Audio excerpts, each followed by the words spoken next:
Hello and welcome. My name is Jennifer Bissio, and today I want to talk with you about the power of ashwagandha for athletes and people with too much physical, emotional, or mental stress. I will also highlight the general benefits of ashwagandha. I have an MS in Health and Wellness from the American College of Healthcare Sciences. I'm an herbalist as well as a health and wellness educator. And over the years, I have participated in a variety of sports, including endurance trail running, weightlifting, triathlons, CrossFit, Taekwondo, yoga, skiing, and more. I'm not a medical doctor and cannot diagnose, treat, or cure any medical condition. In this presentation, I will talk about overtraining syndrome and share one of my favorite herbal adaptogen herbs with you. Overtraining syndrome is reported to affect up to 20% of endurance athletes. I suspect the actual figure is much higher. Most endurance athletes I know suffer through their symptoms and are not officially diagnosed by a physician. Symptoms can be unique for each athlete and include long periods of fatigue, underperformance despite consistent training, suppressed immune function with decreased immunity and an increased risk of infection, sleep disturbances, increased risk of injury, depression, weight loss, unexplained muscle pain, menstrual irregularities, decreased libido or competitive drive, excessive sweating, irritability, and mood imbalances. There are some medical tests that can help with diagnosis, but not everyone has access to these. The biomarkers you can look at include a decline in max heart rate variability, an increase in cytokines triggering HPA and endocrine disruptions, hormonal changes such as a decrease in testosterone and an increase in cortisol affecting the testosterone-cortisol ratio, low salivary IgA consistent with increased risk of upper respiratory tract infections, and decreased glutamine levels. Current prevention of overtraining syndrome includes educating athletes on maintaining a balance between training, rest, and recovery.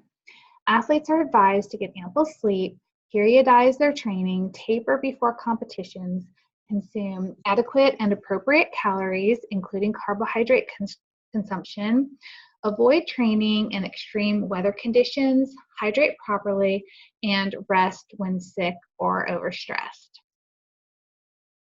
My experience with endurance athletes, so with many of my friends, is that they're really used to pushing themselves and pushing to and past those limits, and they don't always take the time or have the time to adequately rest between periods of high training volumes or races.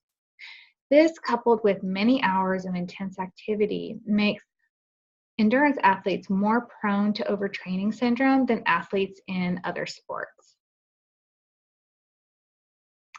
In the paper I wrote a few months ago on this topic, I examined herbs and supplements to help reduce the risk of overtraining syndrome and support athletes in their recovery process. My focus in that paper was on adaptogens, antioxidants, and glutamine supplements. And if you'd like to read my paper, let me know and I can email it to you. Just email me at this email address here, jenniferbissio@gmail.com, and I'll send that over to you. This slide shows a summary of some of the different herbs and supplements that I researched in my paper with a summary of the results and if the results were favorable or unfavorable to give you an idea.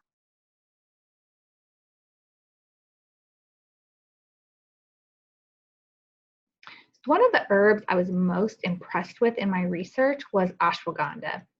It came up time and time again. Ashwagandha is native to India, especially in the northwestern states, and it can also be found in Pakistan, Afghanistan, and Sri Lanka. You can find it in other locations, however, these are the most historically and geographically significant. Ashwagandha has been used in Ayurvedic medicine in India for over 6,000 years and has a long history of use, and recorded use in that practice. The Sanskrit version of the name translates to horse smell or horse essence, which some say is because of the increased stamina that users get from the herb, much like that of a horse. And the strongest medicinal part of the plant is the root.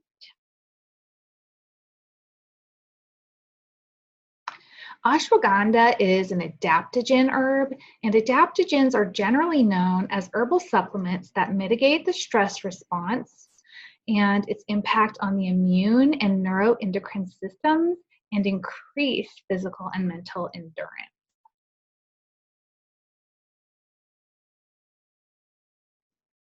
In 3 of the endurance-specific studies I reviewed, a significant improvement was recorded after 4 to 8 weeks of continuous use.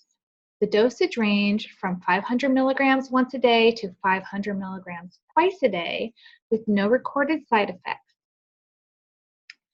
Who wouldn't want improvements in VO2 max, maximum velocity, absolute and relative power, reduced fatigue and better sleep, cardiorespiratory and aerobic capacity improvements, and a decrease in stress hormones?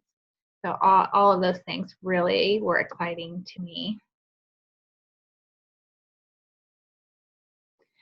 I also have for you a list of some general benefits that I found in my research on ashwagandha for all people. And I hesitate to share this with you because there are so many benefits and it seems unbelievable. But these were all reported in a variety of clinical studies and literature reviews. And it's really the adaptogen nature of ashwagandha that allows it to really affect so many different things. So, for example, it's effective for insomnia, but it's not sedative. So if you take it during the day, it's not going to put you to sleep. But you need to take it several times a day for several weeks, at least a month, for it to really build up in your system anyways. So if you have insomnia, especially related to increased cortisol levels, then ashwagandha is really going to potentially help you with that. It rejuvenates the nervous system, improves nervous exhaustion. It could reduce inflammation and decrease pain. Helps to lower blood pressure and cholesterol, stabilizes blood sugar, improves the immune system, improves brain fog, and memory and concentration. So there's a lot of different studies on that. It's a sexual stimulant, so it helps with the libido and promotes youth and longevity. There's a ton of different research on ashwagandha's use in the elderly in India and in Ayurvedic medicine. For men, I saw men specifically mentioned on the strengthening of bone marrow, strength, and semen. So it's good for fertility. Ashwagandha is generally regarded as safe, but if you are on medication or have health problems, then you should always consult your physician before beginning any new supplements. And it's also generally thought to be safe to take long term. However, I did see a couple of different sites that recommended periodic breaks every few months. And I did see at least 2 or 3 recommendations to avoid when pregnant because large doses could cause miscarriage. It's usually not if you just had a little bit, but if you're taking a large dose, ashwagandha is abortifacient. So I was looking up recommended dosage, and Dr. Axe had a very, he had the most specific dosage recommendation that I could find with different common conditions and symptoms. So I went ahead and just screenshotted that from this website and included it here. I didn't include the information from the article in my paper or in this presentation. I actually didn't read the entire paper that Dr. X had, but it did look interesting, and recommend that if you want more information. And some ways that you can take ashwagandha would be capsules, usually 1 to 2 per day. So you would want to buy those from a reputable source, or make your own capsules using powdered root that you purchase from a reputable source. You could take tincture, 40 to 50 drops 3 times a day.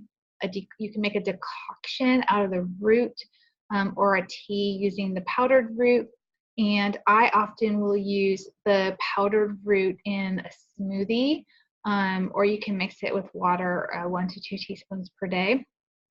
So I recently made a traditional tincture of ashwagandha myself using roots from organic roots from India that I purchased from a very reliable source company in Oregon.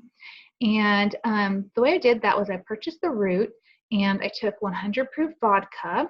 I did about a 1 to 2 ratio, so about a half of a jar of ashwagandha to 2 parts vodka. So I filled the rest of the jar up with vodka, and you shake it every day for 2 months, strain it, and tincture it.